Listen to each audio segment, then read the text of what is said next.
अनाथ लड़की का जादुई लहंगा कुआं। जूही अपनी बूढ़ी दादी लीला देवी के साथ एक कच्चे घर में रहती थी। जूही के जन्म के वक्त ही उसकी मां गंगा दुनिया को अलविदा कह गई, जिसके बाद उसका पिता प्रीतम शराब के नशे में डूब गया। उसकी ये बुरी आदत इतनी ज्यादा हद तक बढ़ गई कि एक रोज उसने भी आंखें मूंद ली। ऐसे में पोती को पालने की जिम्मेदारी लीलावती के बूढ़े कंधों पर पड़ गई। हे ईश्वर, ये कैसा दिन दिखा रहा है तू मुझ बुढ़िया को। प्रीतम और बहू को गए 15 साल बीत गए। कुछ ही दिनों बाद जूही ब्याह के लायक हो जाएगी और ये झूठन धोकर तो पैसे जुड़ने से रहे। ऐसे बोलते हुए बूढ़ी लीला की आंखों में ठहरे आंसू डबडबा जाते हैं। तभी घर की मालकिन दिव्यानी उसे झड़पते हुए बोलती है, अरे ओ बुढ़िया, क्या बड़बड़ा रही है? ये पूरा परिवार चाय का इंतजार कर रहा है और तूने अब तक बर्तन नहीं मांजा।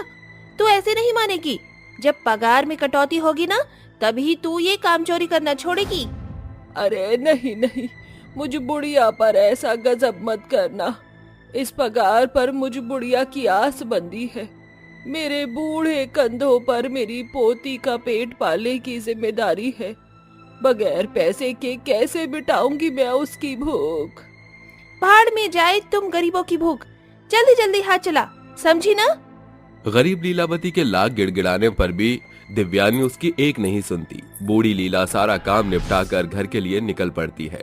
चारों ओर ठंडी ठंडी हवाएं चल रही थीं। गरीबी की मारी बूढ़ी लीला के शरीर पर सूती की एक फटी पुरानी साड़ी थी, जिसमें बर्फीली बयार आर पार हो रही थी। ठंड में ठिठुरती हुई लीला घर आती है, जहां उसकी पोती जूही बोलती है, दादी माँ आप आ गई? देखो, मैंने आपके लिए खाना बना लिया है ताकि आपको ज्यादा मेहनत न करनी पड़े। और कल के लिए भी आज ही कुएं से पानी भी भर लिया। अरे मेरी प्यारी पोती, तेरा बस चले तो अपनी दादी को तू एक तिनका भी ना उकसाने दे। चल साथ मिलकर खाना खाते हैं। इसके बाद लीला और जूही साथ मिलकर खाना खाते हैं। थाली में कुछ रोटी और प्याज के टुकड़े थे। लीला अपनी पोती के लिए बहुत कुछ करना चाहती थी, मगर कम पैसे में उसके अरमान हमेशा धरे के धरे रह जाते थे। जूही बेटी, अपनी बूढ़ी दादी को माफ कर दे। तेरी गरीब दादी ना तुझे कभी कुछ खरीदने की खातिर खुला खर्चा दे पाती है, न तुझे इस रूखी सूखी रोटी के सिवा अच्छा खाना खिला पाती है। ऐसा क्यों बोलती हो दादी माँ? मेरा पेट भरने की खातिर ही तो आप बीमार होकर भी उन बड़े घर जाकर बर्तन मांजती हो, और फिर भूख में तो सब कुछ अमृत जैसा स्वाद देता है ना। इसके बाद दोनों खा पीकर सो जाते हैं और गुजरते पहर के साथ रात का पसरा हुआ अंधेरा सवेरे में बदल जाता है। दादी माँ देखो, सुबह हो गई, जल्दी से जाग जाओ। जूही अपनी दादी को जगाने की बहुत कोशिश करती है, मगर मुर्दे कहाँ जागते हैं। बूढ़ी लीला का शरीर ठंड के कहर को काट न सका और वो चल बसी। 15 साल की जूही के लिए उसकी दादी के मौत के साथ दुनिया छिन गई थी। कई दिन बीत गए, जिसके बाद पेट की आग बुझाने के लिए जूही ने लोगों के सामने हाथ पसारना शुरू कर दिया, मगर सभी ने उसे दुत्कार दिया। जिसके बाद वो रोते बिलखते हुए अपने घर से कुछ कोस दूर बसे कुएं पर आकर रोते हुए बोलती है, कुएं, मुझे खुद में संभालो। ये दुनिया मेरे किसी काम की नहीं। ना तो कोई मुझे काम दे रहा है, ना कोई मुझे मुफ्त में खाना देना चाहता है। इस दुनिया के कदम कदम पर खड़े दरिंदे गरीब अनाथ लड़कियों को फाड़ खाने की ताक लगाए बैठे हैं। अब समझ आया कि दादी माँ मुझे क्यों काम करने से मना करती थी। बचपन से मेरा एक ही अरमान था कि काश मुझे कभी लहंगा पहनने को मिलता, मगर जब मेरे आगे दाने दाने के लाले पड़े हैं तो मेरा लहंगा पहनने का शौक क्या ही पूरा होगा। मैं आ रही हूँ दादी माँ। ये बोलकर जैसे ही जूही कुएं में कूदने के लिए बढ़ती है, अचानक कुएं के अंदर से बहुत ही अनोखे और लाजवाब लहंगे कुएं से बाहर निकलने लगते हैं। ये देखकर जूही भौचक्की रह जाती है। तभी कुएं के घेरे पर आंख, नाक और मुंह बन जाता है और कुआं बोलता है, जूही, क्या तुम नहीं जानती कि जान देना तो बुज़दिलों की निशानी है? ये सब कुछ क्या हो रहा है? पहले इस कुएं से लहंगे निकलने लगे और अब ये कुआं बोल रहा है। ये सब कुछ मेरी सोच से बिल्कुल परे है। घबराओ नहीं जूही, दरअसल मैं एक जादुई कुआं हूँ, जिसके अंदर तुम जैसे लोगों की तरह ही लहंगों की दुनिया है। जिसे मैं गरीबों की मदद करता हूँ। ये सभी लहंगे तुम ले लो, इन्हें बेचकर तुम अपनी गरीबी मिटा सकती हो, क्योंकि ये मेरा लहंगा बड़ा है महंगा। तुम्हारा शुक्रिया जादुई कुएं। जूही जादुई कुएं से मिले लहंगे को लेकर घर चली जाती है और शाम को बाजार में लहंगे बेचने लगती है। आओ आओ लोगों, मेरे प्यारे प्यारे सुंदर सुंदर कम पैसों में महंगे लहंगे खरीदो। जूही की बुलाहट सुनकर पार्वती नाम की औरत वहां आती है और उसके लहंगे को देखकर बोलती है, अरे वाह, बहुत सुंदर लहंगे हैं तुम्हारे। ये लाल वाला लहंगा कितने का बेच रही हो? ये वाला लहंगा ज्यादा नहीं, केवल 500 रुपए का है। अरे वाह, तुमने तो कमाल ही कर दिया। मुझे तो यकीन ही नहीं होता इतने कम बजट में इतना सुंदर और हैवी लहंगा। हाँ काकी, इसी बहाने गरीब भी कम दाम में लहंगे पहनकर अपनी बेटी को विदा कर सकेंगे। पार्वती खुश होकर जूही से उसके लहंगे खरीद लेती है। ऐसे ही दिन भर उसके कई सारे लहंगे बिक जाते हैं। शाम ढले जैसे ही जूही वापस घर को लौटने वाली होती है कि तभी अचानक से एक गरीब लड़की रोते बिलखते हुए जूही के पास आती है और उससे कहती है, मेरी मदद करो, मैं तुम्हारे आगे हाथ जोड़ती हूँ। कल मेरी शादी है और मेरे पिताजी के पास इतने भी पैसे नहीं हैं कि वो मेरे लिए एक शादी का जोड़ा सिलवा सके। जूही जैसे ही उस गरीब लड़की को देखती है उसे उसके ऊपर बहुत ज्यादा तरस आ जाता है, जिसके बाद वो जादुई कुएं से मिले लहंगों में से सबसे सुंदर लहंगा देते हुए उससे कहती है, ये लो, ये लहंगा तुम्हारे पर बहुत प्यारा लगेगा। अब तुम्हारी शादी अच्छे से होगी। जूही लहंगे के साथ साथ गरीब लड़की को थोड़े पैसे भी दे देती है, जिसके बाद वो लड़की उसका शुक्रिया अदा करके खुश मन से वहां से चली जाती है। अगले दिन उस गरीब लड़की की शादी अच्छे से हो जाती है। वहीं दूसरी तरफ जूही अपने जादुई कुएं से और लहंगे मांगने पहुंचती है। जादुई कुआं, तुमने मेरी मदद की, मैं तुम्हारी आभारी हूँ।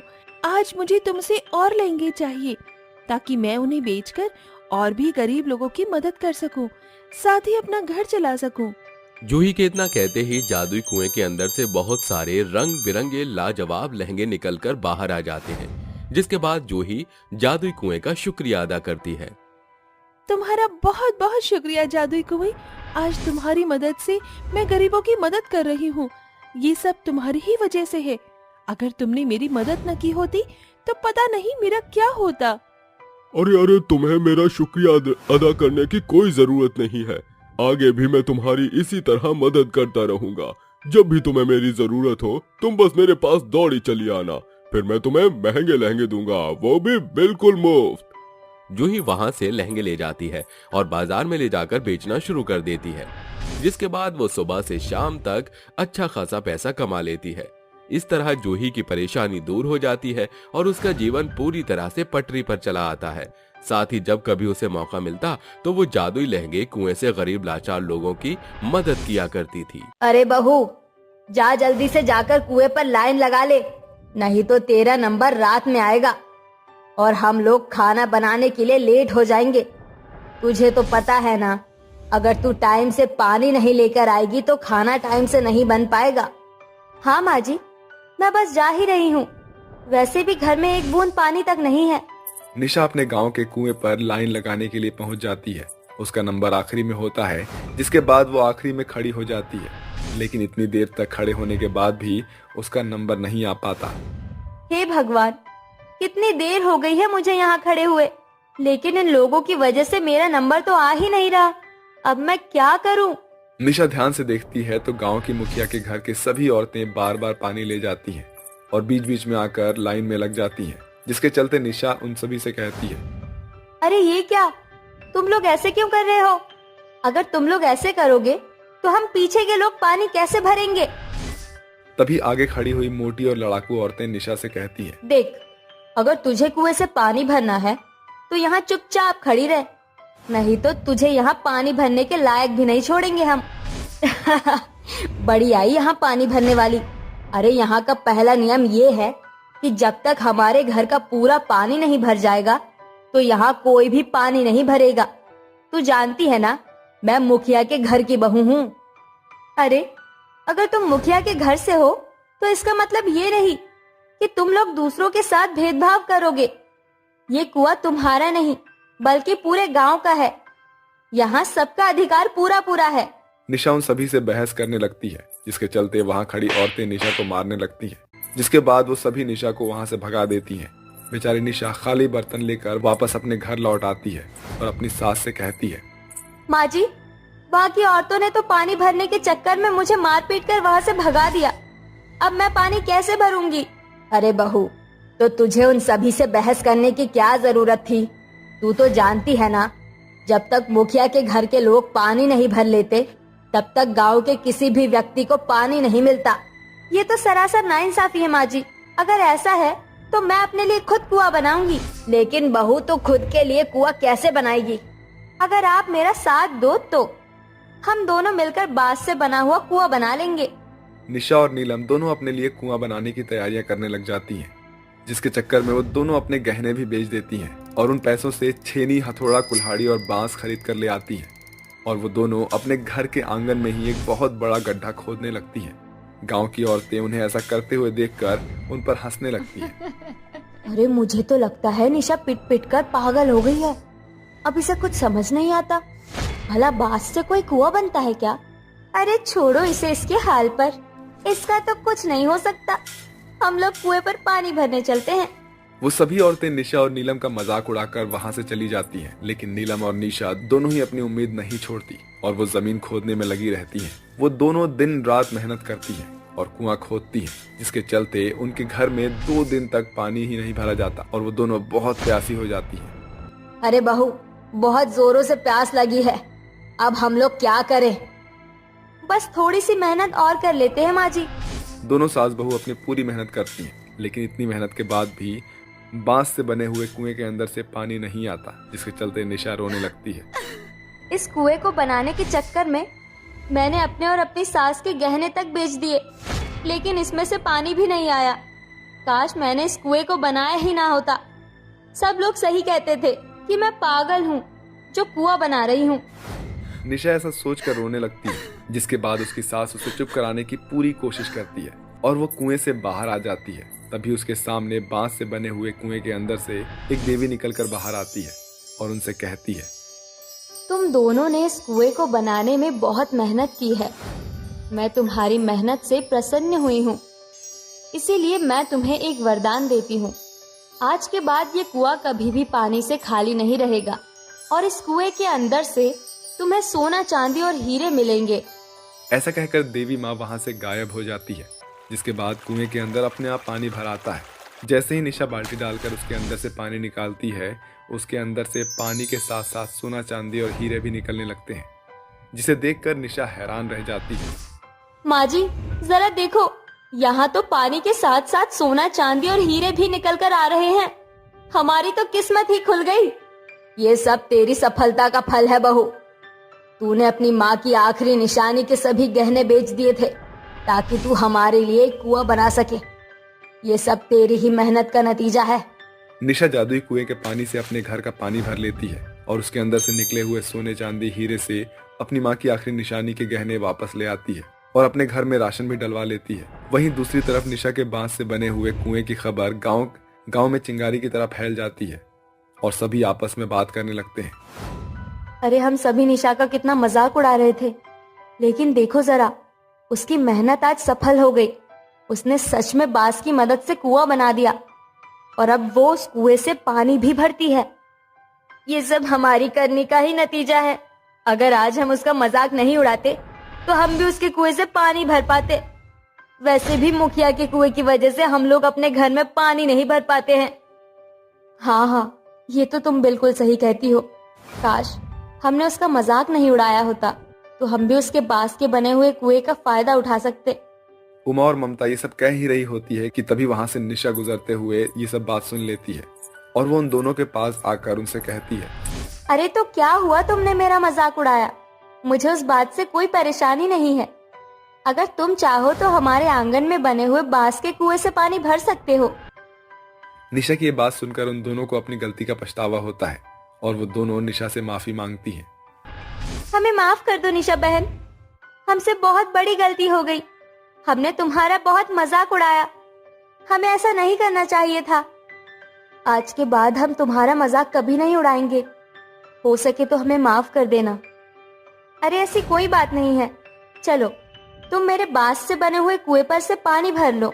निशा अपने बांस से बने हुए कुएं पर गांव के सभी लोगों को पानी भरवाती है और उनके पानी भरने के बाद वो अपनी बाल्टी डालती है, जिसके बाद उसकी बाल्टी के अंदर सोना चांदी और हीरे निकल कर आते हैं। वो उनका इस्तेमाल करती है और अपनी सभी परेशानियां दूर कर लेती है, जिसके बाद वो अपने परिवार के साथ खुशी खुशी रहने लगती है।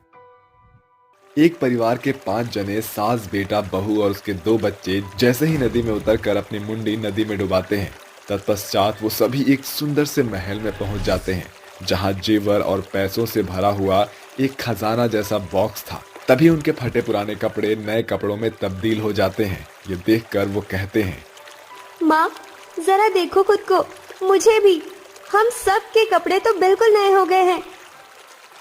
ये तो कमाल हो गया। दुख भरे दिन बीते रे भैया, अब सुख आयो रे। माँ देखो मेरे नए जूते, मेरे पास तो चश्मा भी है, और वो शर्ट देखो। माँ मेरी गुलाबी फ्रॉक देखो, बड़ी चमक रही है।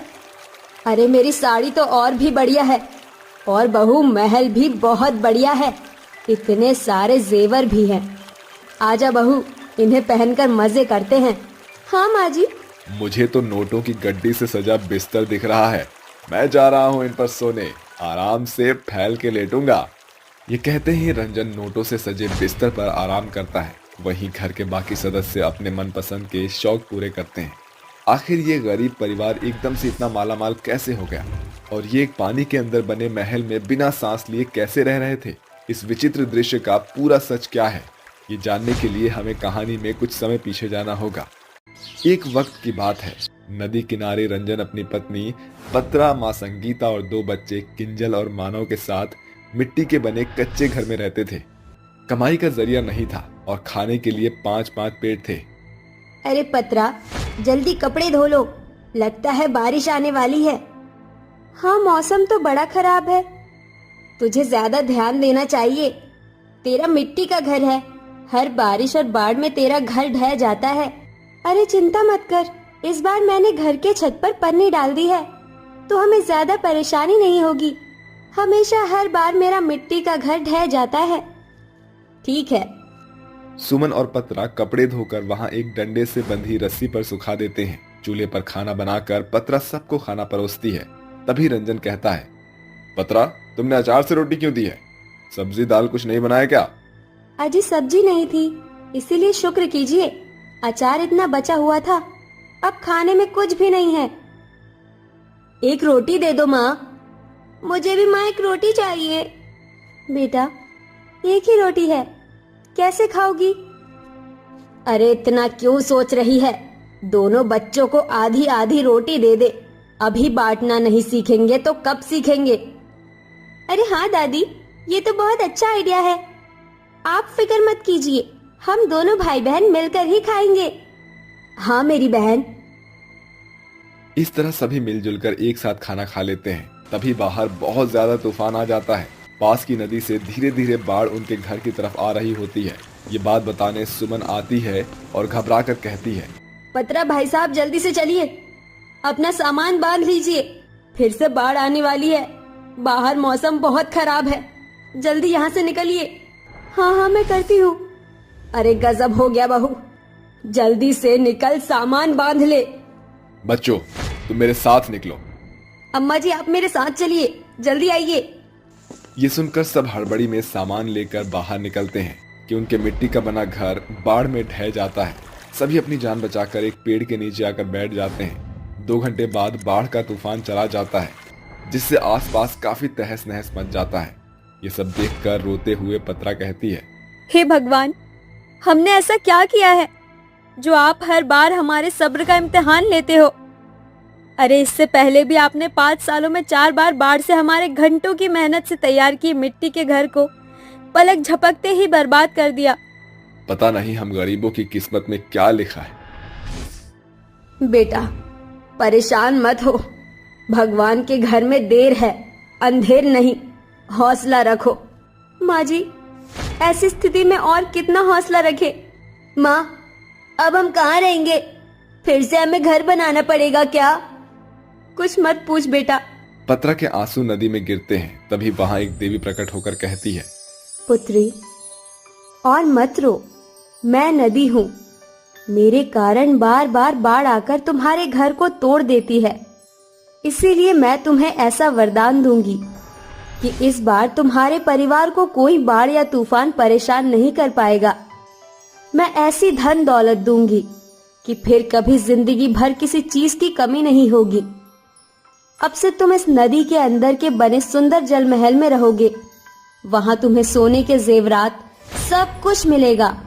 जब भी तुम्हें अंदर आना हो, तुम सब अपनी मुंडी को इस नदी में डुबा देना। उसी क्षण तुम सभी उसी क्षण उस महल में पहुंच जाओगे। किंतु तुम्हें खाना या बाकी जरूरी चीज के लिए इस नदी से बाहर आना होगा। ऐसा कहकर वो देवी अपना आशीर्वाद पत्रा को देती है। तत्पश्चात वो देवी नदी में गायब हो जाती है। जिसके बाद पत्रा के साथ उसके घर वाले भी देवी की बातें सुन लेते हैं और कहते हैं, लगता है अब हमारे सारे कष्ट खत्म हो जाएंगे। माँ, बच्चों, यहाँ आ जाओ। हाँ पापा, आप सबने सुना ना, नदी देवी ने क्या बोला है। जल्दी से नदी में चलिए। हाँ बहू, चल। किंजल, मानव बेटा, आगे चलो। जी दादी। ये कहकर वो सभी नदी में एक साथ खड़े होकर अपनी मुंडी को डुबाते हैं। जिसके बाद वो नदी के एक सुंदर जल महल में पहुंच जाते हैं, जहां खजाने से भरे बक्से में बेशकीमती पैसे और जेवरात पड़े हुए थे। साथ ही वहां नोटों से सजा एक बेड भी था और उस महल के अंदर हर चीज बहुत ही शाही महल जैसी थी। उनके आते ही पुराने कपड़े नए कपड़ों में बदल जाते हैं। ये देखकर वो परिवार कहता है, अरे वाह, हम सबके कपड़े तो एकदम बढ़िया हो गए हैं। ये तो कमाल हो गया। दुख भरे दिन बीते रे भैया, अब सुख भरे दिन आए रे। अरे ये कितना खूबसूरत है। यहाँ तो आराम से सांस ले सकते हैं। माँ, पापा, हम दोनों खेलने जा रहे हैं। ठीक है माँ, हम दोनों जेवर पहनते हैं। देखिए कितने सारे हैं। और मैं तो चला नोटों की गड्डी पर सोने। इस तरह से वो सभी मछली की तरह तैरते हुए महल में यहाँ से वहां जाते हैं और मजे करते हैं। सास बहू जेवर से लग जाती हैं और पैसों को उछालती हैं। माँ जी, मैंने कभी सोचा नहीं था कि हम पानी के घर में भी रहेंगे और इतने सारे जेवर। मेरा ये गले का हार कैसा लग रहा है आपको? माँ जी, नाच कर दिखाइए ना। बहू, मेरे सिर पर ये मुकुट कैसा लग रहा है? अच्छा नाचूं? पैसा फेंक, तमाशा देख। नाचेगी तेरी सास फुल टू लेट। आंसर हूँ सारे सवालों की, मुंबई की ना दिल्ली वालों की। तेरी सास है पैसे वालों की। सभी उस जल महल में ऐश कर रहे थे। तभी किंजल और मानव आकर कहते हैं, माँ, बहुत देर हो गई, भूख लगी है। हाँ माँ, मुझे भी लग रही है। सभी को लग रही है। बहू, कुछ खाना लेकर आजा। उसके लिए माँ जी पानी से बाहर जाकर मुंडी निकालनी होगी। ठीक है, मैं इन पैसों को लेकर कुछ खाने का ले आता हूँ बाहर से। तुम सब यहीं रुकना। ऐसा कहकर रंजन पानी की सतह से बाहर जाकर खाने का सामान खरीद लेता है। तभी पेड़ के पास दो रोते हुए बच्चे दिखते हैं जिन्हें बहुत भूख लगी थी। भैया, बहुत भूख लग रही है, कुछ खाना ला दो। मुझे कुछ समझ नहीं आ रहा, कहाँ से लाऊं खाना? मम्मी पापा ने भी कुछ नहीं खाया है। अरे बच्चों, तुम दोनों को तो बहुत भूख लग रही है ना। ये लो, मेरे पास एक्स्ट्रा खाना है, ये खा लो। और ये लो, कुछ पैसे भी रख लो, तुम्हारे काम आएंगे। और हाँ, अपने माता पिता को भी खिला देना। ये सारा खाना तुम ही ले जाओ। शुक्रिया अंकल जी, आपने हमारी बहुत बड़ी मदद की है। इस तरह रंजन के खाने और पैसे खत्म हो जाते हैं। वो दोबारा पानी की सतह में मुंडी डालता है और जल महल से पैसे लाकर खाना ले आता है और अपने परिवार के साथ खाता है। उसे फिर से और राशन की जरूरत पड़ती है तो वो जल महल से बाहर आकर लेकर आता है और उसे पानी में अंदर जाता देख सुमन का पति रमेश कहता है, देख रहा हूँ बहुते देर से रंजन जो है पानी से निकलता है और बाहर आता है। असमंजस की बात तो ये है कि ससुरा भीगा भी नहीं होता। आखिर ऐसा कौन सा राज है पानी के अंदर, जरा हमहू तो जानू। ऐसा कहकर रमेश नदी में अपनी मुंडी डुबाता है कि लाल आंखों वाले खतरनाक मगरमच्छ दिखाई देते हैं, जिससे डरकर वो बाहर आकर कहता है, अब बाप रे बाप, अब मेरी जान तो बच गई हो। इतने सारे मगरमच्छ हैं कि ससुर के नाते हमरा कच्चा चमा जाएंगे बे। इस तरह कोई नदी में बने रंजन के घर में नहीं आ सकता और वो खुशी खुशी रहने लगते हैं। साथ ही गरीब लोगों की मदद भी करते हैं। पायल अपने चाचा चाची के साथ धौलपुर गांव में रहती थी। पायल की चाची चांदनी बेहद ही कामचोर और कसाई किस्म की औरत थी। वह खुद से कभी एक गिलास पानी भी नहीं पीती थी। पायल, ओ पायल, कहाँ मर गई कामचोर? पायल भागकर अपनी चाची के पास आती है। चाची, आपने बुलाया?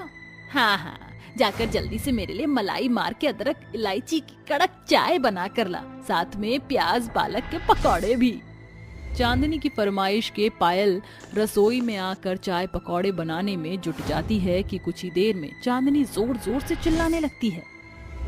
अरे ओ नासपीटी निखट्टू, जल्दी कर, मेरे पेट में चूहे हाथी घोड़े सब रेस लगाए बैठे हैं। लाई चाची, बस 5 मिनट। पायल इस बात से बिल्कुल बेखबर नहीं थी कि उसकी चाची चांदनी को खाने पीने में देरी बिल्कुल हजम नहीं होती, इसलिए वह जल्दी जल्दी चाय पकौड़े लेकर हॉल में आती है। तभी चांदनी उस पर बरसते हुए कहती है, 1 कप चाय और चंद पकौड़े तलने में तुझे इतनी देर लग गई? इतनी देर में तो मैं पूरी पकवानों से भंडार भर दूं। ऐसे ही हाल रहा तो ससुराल वाले एक दिन ही धक्के मार कर निकाल देंगे बाहर। अरे अब मेरे सर पर खड़ी क्या है, जा जाके रात के खाने की तैयारी कर। हाँ। पायल आंसुओं से भरी पल के लिए रसोई घर का रुख करती है और खुद से बातें करते हुए कहती है, माँ पापा, आखिर आप दोनों अपनी बेटी को इस अनजान दुनिया में क्यों छोड़ गए? चाहे कितनी भी कोशिश करो, चाची कभी मुझसे मीठे मुंह बात नहीं करती। हर दिन मेरे किए कामों में नुक्स निकालकर ताने मारती हैं। रात होने पर जब रामलाल घर लौटता है तो पायल चांदनी और उसे खाना परोसती है और जैसे ही खुद भी खाने की थाली पर बैठने के लिए कुर्सी खींचती है तभी चांदनी उसे झड़पते हुए कहती है, अरे ओ महारानी, ये कुर्सी क्यों खींच रही है? वो चाची, मैंने सुबह से कुछ खाया नहीं, सारा दिन कामों में निकल गया, अब भूख बर्दाश्त नहीं हो रही है, इसलिए मैं भी खाने की थाली लगा रही हूँ। बाद में अकेले खाने से बेहतर है कि आप दोनों के साथ बैठकर खा लूं। चुपचाप खड़ी रहे, बड़ी आई हमारे साथ खाने वाली। हमारी थाली में जो खाना बचेगा वो क्या तेरा बाप खाएगा? हाँ? चाची, रोज तो मैं आप दोनों का बचा खुचा जूठा नहीं खाती हूँ, क्या बिगड़ जाएगा जो एक दिन मैं अलग से खा लूंगी तो? पायल को ऐसा बोलता उसका चाचा रामलाल उसकी आवाज को दबाते हुए कहता है, चुप कर बेगे औरत, आजकल तेरी जुबान बहुत चलने लगी है। अरे शुक्र मना हमारा जो भैया के मरने के बाद मैंने तुझे पनाह दी, वरना भिखारियों की तरह दर दर भटकती हुई भीख मांग रही होती। रामलाल के कड़वे शब्द पायल के सीने में फांस की तरह चुभ रहे थे, जिसके बाद वह रोती बिलखती हुई कमरे में चली जाती है। दिन बीतते हैं। एक रोज रामलाल चांदनी से कहता है, अरे सुनती हो भाग्यवान, बड़ी उम्दा खबर लाया हूँ। अरे तो बताओ भी, बात क्या है? पायल के लिए एक बड़ा अच्छा रिश्ता हाथ लगा है। एक पैसे की मांग नहीं है उनकी। इसे हमारे 2 फायदे हैं। इसके ब्याह की जिम्मेदारी से पीछा छूटेगा और भाई साहब के इस प्रॉपर्टी पर भी हमारी पूरी दावेदारी जम जाएगी। अपने स्वार्थ को साधते हुए रामलाल और चांदनी पायल की शादी एक बड़े परिवार में कर देते हैं, मगर बहू बनी पायल के मन में बार बार ससुराल वालों की चिंता उमड़ घुमड़ रही थी। पता नहीं मेरे ससुराल वाले मेरे साथ कैसा बर्ताव करेंगे। जब मेरे खुद के सगे चाचा चाची मेरे ना हो सके तो ससुराल तो शासन का दूजा नाम है। पायल अभी ऐसा सोच ही रही होती है कि उसकी सास सीता कहती है, अरे बहू रानी, कहाँ खो गई? भीतर आओ, मैं तुम्हें सबसे मिलवाती हूँ। ये है तुम्हारे ससुर, ये जेठानी ज्योति, ये निम्मी तुम्हारी ननद और मैं तुम्हारी सास। पायल को अंदर ही अंदर ससुराल वालों का खौफ खाए जा रहा था। उसके चेहरे पर उभरी हुई झिझक देखकर उसकी जेठानी ज्योति कहती है, पायल, तुम थक गई होगी, जाओ जाकर आराम करो। पायल अपने कमरे में आकर गहरी नींद में गुम हो जाती है और अगली सुबह 10 बजे उसकी आंख खुलते ही उसकी निगाह घड़ी की ओर घूम जाती है। शादी के पहले दिन मैं इतनी देर से उठ रही हूँ, पता नहीं मेरी सास, ननद और जेठानी मुझे कितना सुनाएंगी। इसी डर के साथ बेचारी बड़ी झुंझुलाहट के साथ नहा धोकर रसोई में आती है, जहाँ ज्योति कहती है, अरे पायल, तुम यहाँ? मैं तो तुम्हारे कमरे में ही चाय ला रही थी। जेठानी जी, मैं जानती हूँ आप मुझसे नाराज हैं, मुझे माफ कर दीजिए। मुझे इतनी देर से नहीं जागना चाहिए था, पता नहीं कैसे मैं इतनी देर तक सोती रह गई। पायल की आंखों में उभरी उथल पुथल और बड़ी बेचैनी को देखकर ज्योति उसे सहलाते हुए सुलझा सा जवाब देती है, अरे पायल, इतना परेशान क्यों हो रही हो? देखो, सारा काम खत्म हो चुका और मुझे जेठानी जी नहीं जीजी कहकर बुलाना, मुझे बहुत अच्छा लगेगा। ये लो, ये चाय पापा जी को दे आओ। पायल सर पर पल्ला किए अपने ससुर को चाय देते हुए धीमी आवाज में कहती है, ये लीजिए ससुर जी चाय। ये क्या पायल बहू, आज के जमाने में ये पल्लू, शायद तुम्हें पता नहीं कि हमारे ससुराल वाले पर्दा प्रथा को प्रोत्साहित नहीं करते। मगर ससुर जी, मैं तो इस घर की बहू हूँ। बहू? इस घर आंगन को ससुराल नहीं बल्कि मायका मान ले, और मुझे अपनी माँ। इस घर में बहू और बेटी का बराबर दर्जा है। ये सुनकर पायल की आंखों के आगे अपने चाचा चाची के सौतेलेपन की छवि उभर आती है, जिसके साथ बहू की आंखों से आंसू छलक पड़ते हैं। मेरे ससुराल वाले इतने खुले विचारों के हैं, तू तो खामखा ही खौफ खा रही थी पायल। देखते ही देखते दिन ढल जाता है और दोनों देवरानी जेठानी मिल बांट कर खाना बनाकर मेज पर लगाती हैं। सभी को खाना सर्व करके पायल खड़ी हो जाती है। तभी उसकी ननद निमी कहती है, अरे पायल भाभी, आप खड़ी क्यों हो? आइए ना हमारे साथ बैठकर खाइए। अभी ननद को खाने के खातिर जोर कसता देखकर पायल झिझकते हुए बोलती है, मगर निम्मी ऐसे कैसे? पहले तो घर के बड़े खाते हैं, फिर बहू। ये सुनकर बहू की सास सीता मुस्कुराते हुए उसे खाने की मेज पर बैठाकर खाने की थाली परोस कर कहती है, बहू, तुझे कहा था ना कि इसे ससुराल समझने की बजाय अपना मायका मान। खाने का असल मजा तो पूरे परिवार के बीच आता है। चल अब खाना शुरू कर, तेरे पहले निवाले के बाद हम खाएंगे। ये पहली बार था जब पायल के सामने जूठन से भरी थाली की बजाय प्यार दुलार से भरपूर खाना था। पायल के लिए उसकी दुनिया पूरी तरह से बदल चुकी थी।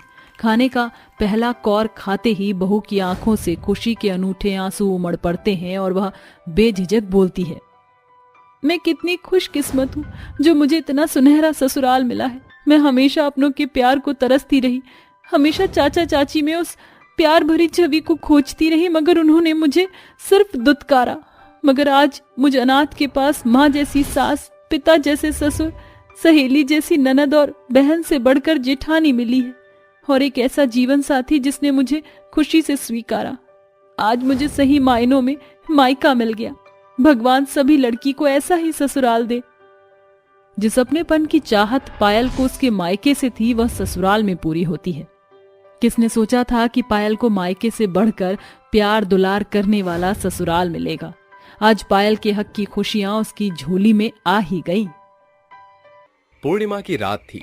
चारों ओर सन्नाटा ही सन्नाटा था, लेकिन अचानक से आंधी चलने लगती है। गांव के कुएं में से एक भयानक बड़े दांत और लाल आंखों वाली एक चुड़ैल निकलती है, जो गांव के किसी घर में जाती है और वहां से छोटे बच्चे को उठाकर उसी कुएं की तरफ ले आती है।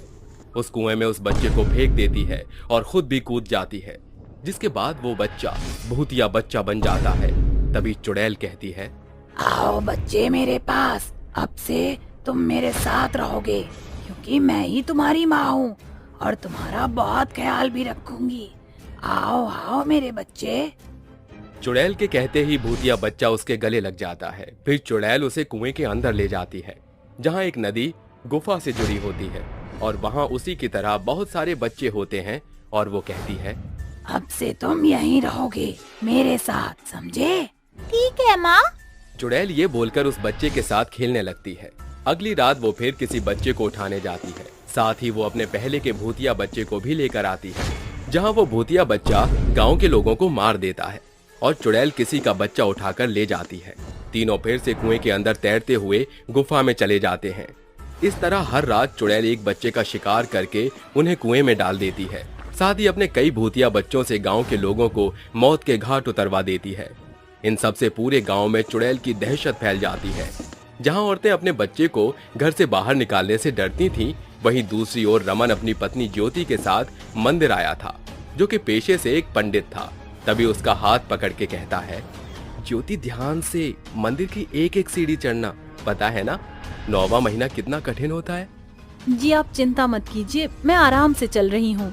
इस तरह धीरे धीरे रमन ज्योति को मंदिर में ऊपर तक ले आता है। दोनों माता रानी के आगे प्रार्थना करते हैं।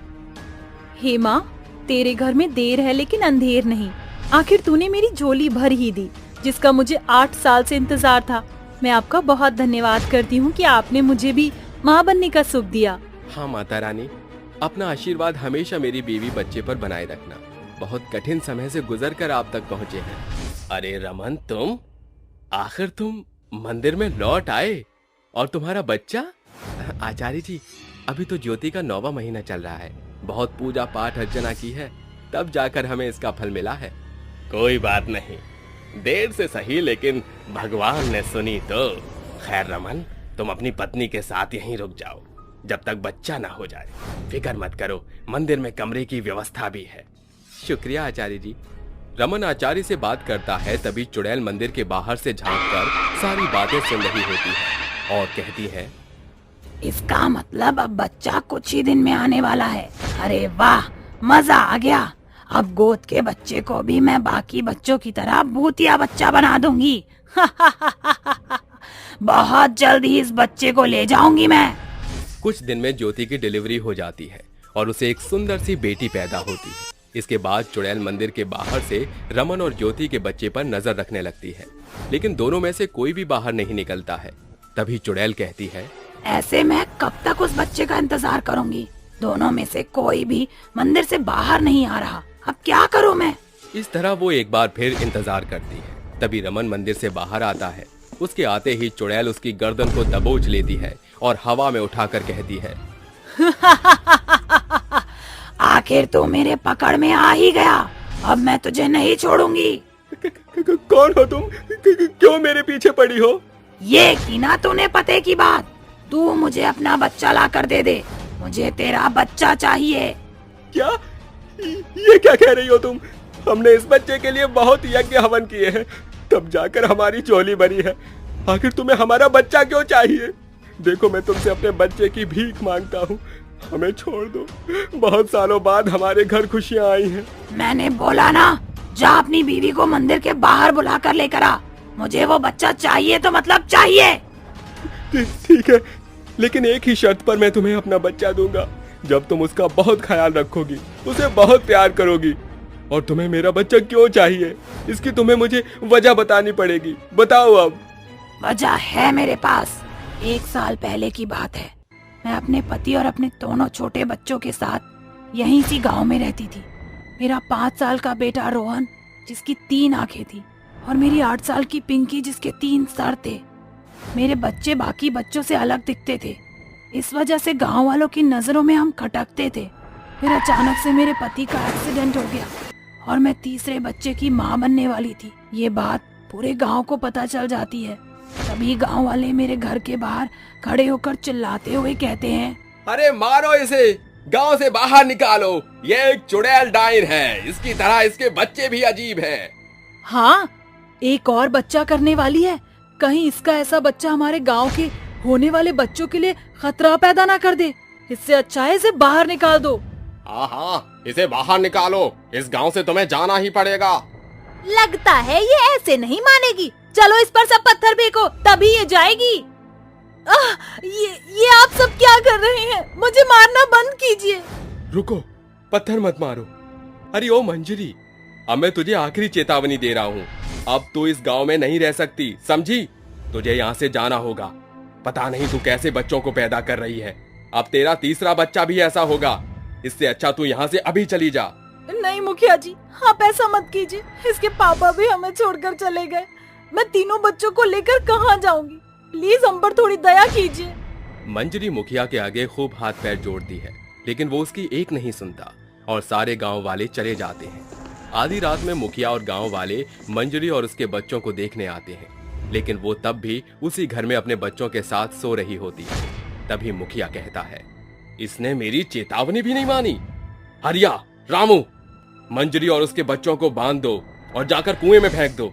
यही हमारे गांव के बच्चों के लिए अच्छा होगा। जी मुखिया जी। मुखिया के कहने पर गांव के आदमी तीनों को बांधकर आधी रात में गांव के कुएं में उन्हें फेंक देते हैं, जिसके बाद डूबकर तीनों की मौत हो जाती है। तभी कुएं में से गर्भवती चुड़ैल मंजरी की आत्मा बाहर आती है और कुएं के अंदर अपने बच्चे और अपना तैरता हुआ शव देखकर कहती है, ये ठीक नहीं किया मुखिया तूने। मेरे साथ जो किया सो किया, पर तूने मेरे तीनों बच्चों को मार डाला। इसके लिए मैं तुम गांव वालों को हरगिज नहीं छोड़ूंगी। मुखिया, आ रही हूँ मैं, अब तुझे मरना होगा। ये बोलकर गर्भवती चुड़ैल मुखिया की जान ले लेती है, जिसके बाद वो गांव के और भी लोगों को मार देती है। लेकिन गांव के कुछ आदमी तांत्रिक की मदद से गर्भवती चुड़ैल को उसी कुएं में मंत्रों से बंद करवा देते हैं जिसके बाद वो तांत्रिक श्राप देते हुए कहता है, मैं तुझे श्राप देता हूँ, बदले की आग में तेरी आत्मा इस कुएं में कैद होकर रह जाएगी। तू श्राप से तभी मुक्त हो पाएगी जब कोई इस कुएं का पानी पिएगा। छोड़ो मुझे, नाइंसाफी की तुम गांव वालों ने मेरे साथ, छोड़ूंगी नहीं मैं तुम सबको, अपना बदला लेकर रहूंगी। फिर कुछ महीने बाद एक जोड़े ने आकर इस कुएं को खोलकर पानी पिया। उन्हें नहीं पता था कि वो एक शापित कुएं का पानी पी रहे हैं। उसी के बाद मैं दोबारा आजाद हो गई और फिर गांव के बच्चों को भूतिया बच्चा बनाने लग गई। तुम्हारे साथ सच में नाइंसाफी हुई है, तुम्हें अपना बच्चा तब भी नहीं दे सकता। पंडित रमन की पत्नी अनजाने में बच्चे को बाहर ले आती है। उसे देखकर चुड़ैल बच्चा छीनने वाली होती है। इतने में रमन मंत्रों का उच्चारण करके उस पर गंगा जल डाल देता है, जिसके बाद उसे मुक्ति मिल जाती है और इस गांव को हमेशा हमेशा के लिए छोड़कर चली जाती है।